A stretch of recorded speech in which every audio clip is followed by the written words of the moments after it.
huda wal furqan wa shifaan wa rahmatan lil mu'minin wa huwa alimun hakim.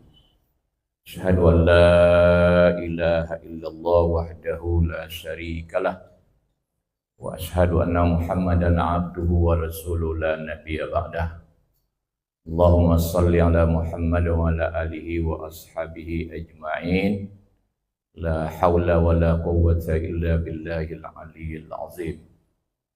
Hasbi Allah wa ni'mal wakil, ni'mal maula wa ni'man nasir, amma ba'd.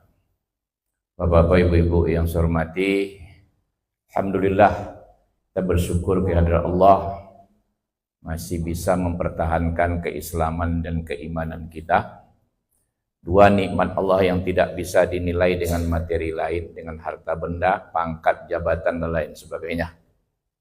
Tapi keduanya inilah jika kita gunakan untuk memperbaiki, menabung pahala lewat harta, ilmu, dan pangkat kita, insya Allah akan berguna bagi kita di dunia, di barzah, dan di akhirat.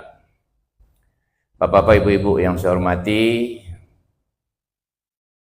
ketika Jibril bertanya kepada Nabi tentang iman, Nabi menjawab rukun iman yang 6.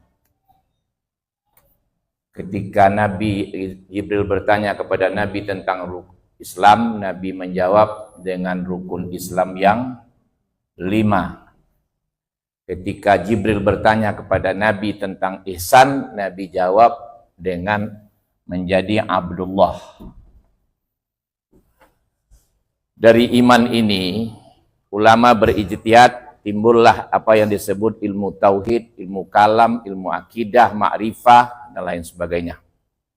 Sehingga menimbulkan beberapa mazhab aliran. Ada yang disebut Syiah, ada yang disebut Khawarij, ada yang disebut Murji'ah, ada yang disebut Qadariyah, Jabariyah, Mu'tazilah, Asy'ariyah, Maturidiyah, Salafiyah, Wahabiyah. Dari pembahasan ulama tentang rukun Islam timbul pula lah ilmu yang disebut ilmu fikih. Lahir pula beberapa mazhab. Ada mazhab Hanafi, ada mazhab Maliki, Syafi'i, Hambali, Zahiri atau Zahiri. Ya. Dari pembahasan ulama tentang ihsan lahirlah ilmu akhlak. Atau kelanjutannya nanti lahir ilmu tasawuf. Dari tasawuf lahir ilmu tariqah, tarikat, suluk. Nah, itu barangkali gambaran dari hadis Jibril tadi. Ya. Nah, oleh ulama disimpulkan bahwa hadis Jibril itulah kesimpulan dari ajaran Islam. Ya. Nah, bapak-bapak, ibu-ibu yang saya hormati, yang ingin saya katakan di sini adalah Nabi dan sahabatnya dulu mempelajari, memahami, dan mengamalkan rukun iman, rukun Islam, dan ihsan, mereka menjadi khairul ummah. Ya. Umat yang hebat. Buktinya, mereka bisa mendirikan Madinah. Sebuah tatanan masyarakat maju, modern. Yang sekarang masih bisa dibuktikan. Ya. Nah, sekarang persoalannya kita yang mengaku umat Islam dengan mempelajari, memahami, dan mengamalkan rukun Islam, rukun iman ini dan ihsan, apakah kita sudah membuktikan bahwa kita umat Islam, umat yang hebat? Nah, ini pertanyaan besarnya. Ya, ini pertanyaan besarnya. Nah, karena itu mari kita berusaha memahami ketiga tadi sehingga kita nampakkan dalam kehidupan, nah, kembali kita bisa membuktikan dengan anak cucu kita nanti bahwa kita umat Islam adalah umat yang hebat. Nah, itu maksudnya. Jadi kenapa saya ulang-ulang ini nih? Nah, baik, sekarang kita coba di siang ini dalam tempo yang singkat menghubungkan ketiganya. Maksudnya iman, Islam, dan ihsan. Nah, kita ambil dari perintah sholat. Yang dipanggil untuk sholat itu orang beriman, berarti iman. Isi panggilan supaya sholat, dirikan sholat. Hasil sholat itu apa? Inna sholata tanha anil fahsya'i wal munkar. Nah, itu jelas itu. Jadi kalau berhenti pada sholat saja, itulah yang kena nanti bangkrut di mahsyar. Ada orang bangkrut, kata Nabi, bawa pahala sholat, bawa puasa dan lain sebagainya pada Allah, tapi akhirnya campak ke neraka. Nah, baik, kita tengok. Yang dipanggil itu orang beriman. Untuk apa? Sholat kalian, kata Allah. Dari sholat itu apa yang harus dihasilkan? Pastilah dengan sholat itu kalian tercegah dan mencegah. Nah, ini istilah. Jadi tercegah dan mencegah. Nah, ini yang penting nih. Tercegah kita, tapi cukup kita saja. Nah, itu namanya ya kesolehan individu. Nah, boleh dalam Islam. Tapi juga harus mencegah. Apa itu? Fahsya dan mungkar. Jadi si A sholat. Dengan sholat dia tidak melakukan yang fahsya dan tidak melakukan mungkar. Cukup itu saja? Enggak, dia harus mencegah ke fahsya dan mungkar dalam kehidupan. Man ro'a minkum munkaron falyughayyirhu biyadihi. Fa illam yastati' fa bilisani. Fa illam yastati' fa biqalbi. Wa dzalika adhaful iman.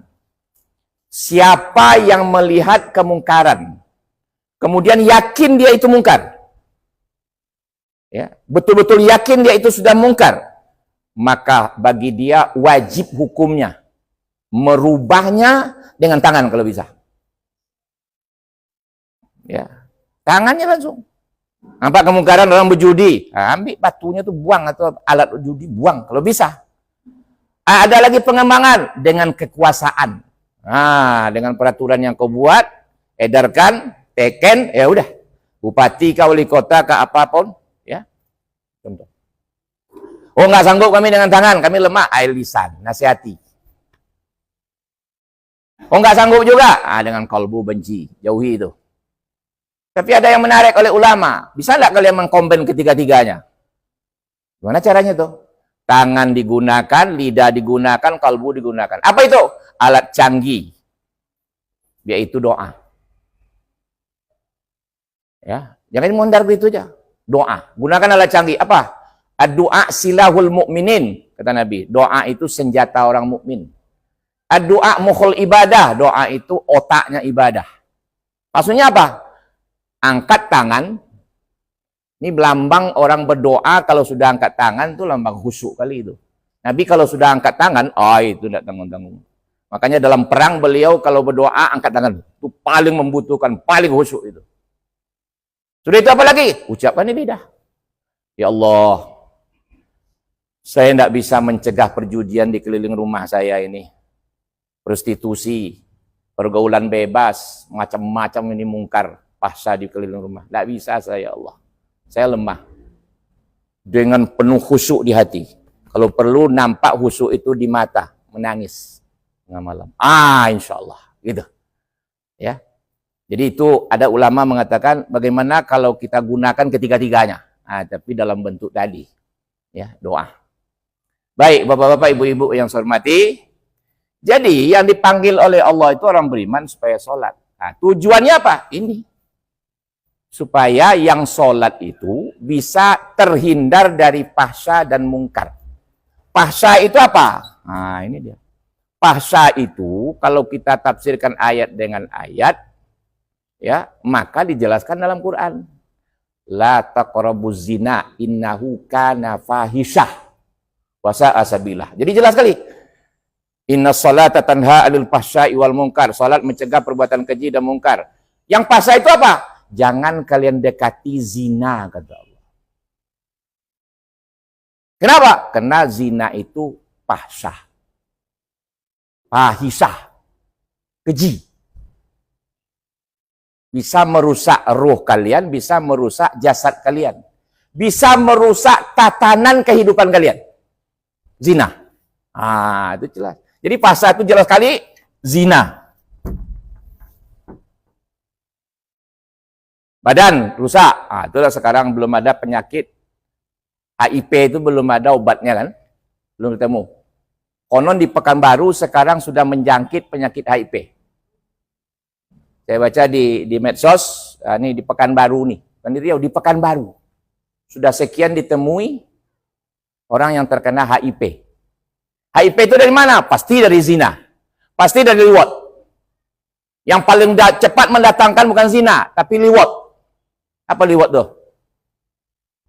Tahu Haji? Jantan sama jantan, batino sama batino. Nah, dikatakan lagi di situ penyakit yang paling di Pekanbaru sekarang sudah banyak, sudah ratusan orang kena penyakit HIV. Dan itu gara-gara yang paling banyak karena jantan sama jantan, batino sama batino tadi. Jadi dia te kobau lo leh. Dia te babi lo leh. Hah? Dia te anjing. Wang kasawan lah gawe. Nggak pernah ada menengok anjing jantan sama jantan bergaul. Batino sama batino nggak pernah. Dia mau lihat kobau dulu, kambiang, ayam, itiak nggak pernah ada nampak lah. Balago lah. Kini manusia jantan sama jantan. Nggak omongnya batino leh. Batino sama batino. Dan yang paling menyakitkan hati saya, bapak-bapak, ibu-ibu yakin juga. Informasi sebelum puasa saya dapat, ketua jantan sama jantan batino sama batino, Ular Riau. Apa cara supaya sampai gua? Ular Riau ketua, Pak Iwan. Nomor 1 awak tu mah. La ilaha illallah. Negara daerah Melayu. Kalau disebut Melayu pasti identik Islam, Pak. Islam tu Melayu. Aku ini ketua. Jadi kalau begitu, kalau tidak cepat kita bertindak di Riau ini, tunggu sebentar. Kalau dah sampai rumus, dah balik bumi Riau boleh. Sebablah pernah terjadi pada umat Nabi Lut. Rumus itu tetap ada. Tinggal menunggu sampai enggak batasnya. Kalau sampai ya udah, balik udah. Karena itu enggak bisa dengan angin-angin. Karena itu kotor kali. Maka dibalikkan bumi, baru diturunkan hujan. Kan begitu pembasminya di Quran. Umat Nabi Lut itu dibalikkan, dibenamkan ke bumi, kemudian di bumi dibersihkan, diturunkan hujan, kata Allah. Jadi kalau begitu, sholat ini apa? Jangan-jangan sekarang ini, karena mereka itu kan punya grup tuh, punya teori pula, punya strategi pula dia. Jangan-jangan kadang-kadang wirid kok ikutnya, memantau. Iya, siapa nama cito-cito tentang awak kayaknya, kalau itu kan, nggak pada tahu awak. Baik nama Tino maupun nama Tino itu kadang-kadang hebat lo jilbab pada ama-ama awak kader. Ini subhanallah. Nah, kenapa ini terjadi? Di antaranya, karena kita kurang mengintegrasikan dalam mendidik anak antara iman, Islam, dan ihsan. SD sampai perguruan tinggi, sholat aja. Tapi hasil sholat itu apa? Nggak pernah. Apalagi mengevaluasi. Jadi tidak ada terintegrasi, terhubung antara iman, Islam, dan ihsan. Dipanggil, "Oi, mau iman, sholat kalian.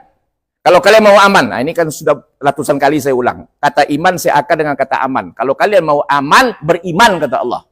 Nah, tapi ingat, iman itu diiringi amal soleh. Itu sholat. Sholat kalian. Kalau dua ini sudah terlaksana, berhasil nggak membentuk pribadi kalian menjadi manusia yang punya akhlakul karimah? Kalian benci, kalian hindari fahsya dan mungkar. Itu baru nanti termasuk sholat yang soleh di mahsyar. Yang awal diperiksa di masa nanti kan sholat. Kalau baik sholatnya, alamat ke surga tuh. Tapi kalau buruk, neraka. Walaupun sholat. Kenapa? Karena sholatnya tidak mencegah perbuatan keji dan mungkar. Nah itu. Jadi fahsya adalah zina dalam Quran. Jangan kalian dekati. Jangan karena melakukan dekati pun jalan. Jadi pengertiannya apa tuh? Proses untuk terjadi zina harus dihalangi. Harus dihalangi. Karena itu Islam berkepentingan supaya jangan terjadi zina, diatur dalam Islam pergaulan. Perempuan jangan campur baur dengan laki-laki. Perempuan begini cara pakaian kalian, tutup aurat kalian kalau di luar rumah. Di dalam rumah pun kalau ada anak-anak kalian yang tahu aurat, jangan buka aurat. Jangan mentang-mentang awak laki selalu ke Singapura, ke Amerika. Anak padusi di rumah baca celana pendek aja le, jamaah. Tak boleh. Tak boleh, tak boleh. Ini yang terjadi. Diatur tuh. Ada 3 waktu. Jangankan orang lain. Anak kandungmu sendiri, keluargamu sendiri, tidak boleh masuk ke kamarmu. Hai, si suami, hai si istri. Kalau anak-anakmu sudah tahu aurat. Kapan waktunya? Sudah zuhur. Tak boleh tuh. Kecuali dia minta izin. Dia nyelonongnya ke dalam. Atur anak kita tuh. Yang kedua, sudah isya. Al-Quran dulu tuh. Sudah itu apa lagi? Sebelum subuh. Tak boleh anak masuk kamar ayahnya, kamar ibunya, kecuali minta izin. Nah, uraikanlah kenapa itu tak boleh. Jadi, nah sekarang, gimana? Ah, pergaulan, tutup aurat kalian. Jangan bercampur laki-laki dengan perempuan. Nah, kemudian apa? Iblis itu licik kali dia. Apa liciknya? Pemimpin itu panutan. Ah, sekarang sedang viral, mantap kali. Dia memperhatikan fakir miskin, menangis-nangis. Alhamdulillah. Tapi nya peluk-peluk aja gubernur Padusi. Ah, gilo Pak Jago mah. Di bidang itu gilo ya. Jadi itu. Saya setuju, yang lain saya ambil karena saya orang yang kalau ada baik jangankan manusia. Iblis semua mengatakan saya ambil karena Nabi nyuruh begitu. Tapi dalam bidang itu saya tidak setuju. Dia bangun istana sebaik-baiknya. Fakir miskin diperhatikan, anak yatim anggaran gini-gini, bagus. Tapi pergaulannya Allahu Rabbi. Bini orangnya peluk ya. Kan tahu maksud saya tuh. Itu pengaruhnya besar tuh Pak terhadap anak muda. Hati-hati tuh. Jadi iblis itu licik. Dibuatnya seolah-olah baik ini, tapi di sini dirusakkannya. Jadi hati-hati. Hah? Bisik-bisik ya? Iya enggak ya? Kan iya enggak? Hah? Hati-hati itu Pak. Karena sekarang sudah banyak menjadikan itu panutan. Boleh dalam bidang yang baik itu, boleh. Selama ini penguasa tidak memperhatikan fakir miskin. Selama ini penguasa menghabiskan anggaran negara. Boleh, ambil itu. Tapi yang dia ikut menyembah berhala, jangan ikut tuh. Dia berpeluk-pelukan dengan istri orang, dengan janda, dengan bangganya, jangan ikut tuh. Tidak bisa, bahaya nanti. Ya, Bapak-bapak, ibu-ibu yang saya hormati. Jadi dalam Islam, sholat mencegah perbuatan keji dan mungkar. Jadi zina ini ada akibatnya terhadap ekonomi. Adalah, pula enggak. Kenapa? Karena saya tahu 80-an dulu, ada saudara kita yang sadar. Dia pegawai kehutanan. Menjelang 90. Dulu kan di Batam orang. Main golop, main macam-macam. Enggak. Ya Pak ya? Hanya bercerita. Ustadz, saya sebelum tobat ini Ustadz, paling tidak sejumat itu udah standby itu. Sabtu paling lambat, itu udah standby kami dengan bos ke Batam. Tahu enggak Ustadz? Saya paling sedikit bawa uang 2,5 juta. Gaji saya 500.000. Jumat tuh. Ke Batam. Ah, bosnya, berapa buat piti itu? Paham enggak maksud saya tuh? Pak, apa yang kerja di Batam? Berzina, berjudi, ya, minum. Jadi kalau begitu, coba tengok. Akibatnya terhadap ekonomi. Tentu korupsinya lah. Betul tak? Nah kalau korupsi, kepala dinas. Korupsi pakai apa? Kabak situ. Tentu kontraktor korupsi lah. Mana piti lah. Jadi dianggap zina tidak ada pengaruh terhadap ekonomi, politik. Berapa banyaknya orang jatuh kekuasaannya karena apa lagi? Sosial, jelas itu. Psikologi, lah jelas. Berantakan itu. Jadi bapak-bapak, ibu-ibu yang saya hormati, mari kita betul-betul serius mempelajari ini. Kemudian dampaknya ini terhadap kebaikan dalam kehidupan, kalau ini diterapkan, pasti kita akan menjadi umat yang hebat dan pasti kita maju. Kayak Nabi dengan sahabat, bisa mendirikan Madinah. Itu bukan tanggung-tanggung tuh. Ekonomi dipegangnya, semua dipegangnya.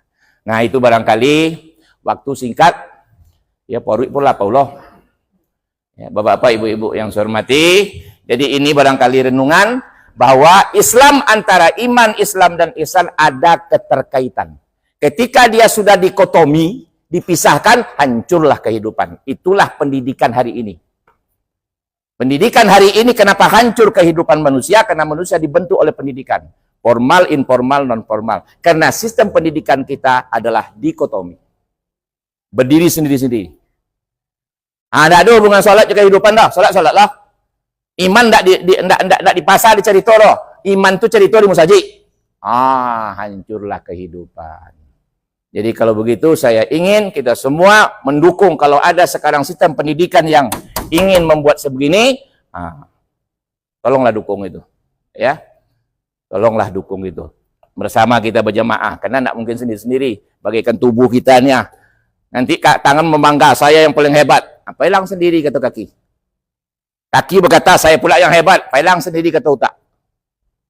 Tak kisah, jemaah. Maka Nabi bilang, orang mukmin bagaikan satu tubuh. Hebat. Subhanakallahumma wa bihamdika asyhadu an la ilaha illa anta astaghfiruka wa atubu ilaik.